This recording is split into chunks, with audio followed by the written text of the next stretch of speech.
అనగా అనగా ఏమండోయ్, ఇవాళ ఎక్కువ బట్టలు వేయకండి, పని మనిషి 2 రోజులు రానంది. ఏమొచ్చింది అడిగాడు ప్రకాష్. వాళ్ళ ఊరు వెళ్తాను, కూతుర్ని మనవళ్ళను చూసి వస్తాను అందండి. అక్కడ పండగంట.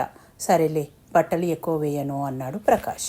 ఏమండి, పాపం దానికి ఒక 500 ఇస్తానండి. వినాయక చవితికి ఇచ్చినట్టు ఉంటుంది. పిల్ల దగ్గరికి వెళ్తుంది కదా, ఏదైనా పట్టుకు వెళ్తుంది. నీ చేతికి ఎముక లేదు, వచ్చే దీపావళికి ఇద్దులే. రేపు పిజ్జా కొనుక్కోవాలి. ఈ వారం పిజ్జా మానేద్దాము. పాచిపోయిన 8 ముక్కల బ్రెడ్ కోసం ఎందుకండి? దానికి ఇస్తే ఎంత సంతోషిస్తుందో. మా పిజ్జా దానికి ఇచ్చేస్తావన్నమాట. సరే, నీ ఇష్టం. మనసులో ఏడుస్తూనే ఒప్పుకున్నాడు ప్రకాష్. 4 రోజుల తర్వాత పని మనిషి వచ్చింది. పండగ బాగా జరిగిందా అడిగాడు ప్రకాష్. సంతోషంగా చెప్పింది ఆమె. అమ్మగారు నాకు 500 ఇచ్చారండి.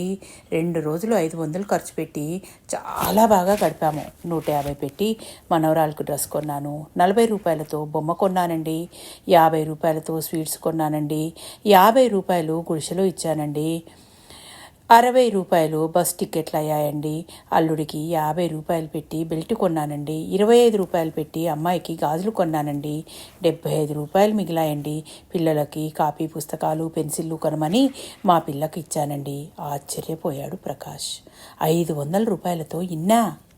తన 8 ముక్కల పిజ్జాను గురించి ఇలా అనుకున్నాడు. మొదటి ముక్క 150 రూపాయల డ్రెస్సు, రెండో ముక్క 40 రూపాయల బొమ్మ, మూడో ముక్క 50 రూపాయల స్వీట్సు, నాలుగో ముక్క గుడిలో ఇచ్చిన 50 రూపాయలు, ఐదో ముక్క బస్ టిక్కెట్లు 60 రూపాయలు, ఆరో ముక్క 50 రూపాయల అల్లుడి బెల్టు, ఏడో ముక్క 25 రూపాయల గాజులు, ఎనిమిదో ముక్క కాపీ పుస్తకాలు పెన్సిళ్ళు.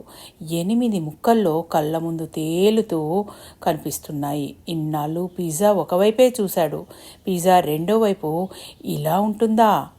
పని మనిషి ఖర్చు చూశాక తెలిసింది. తనది ఖర్చు పెట్టడానికి జీవితం, ఆమెది జీవితం కోసం ఖర్చు పెట్టడం. విలాసం అవసరం, అత్యవసరం. తేడా తెలుసుకున్న వాళ్ళు ధన్యది జీవులు.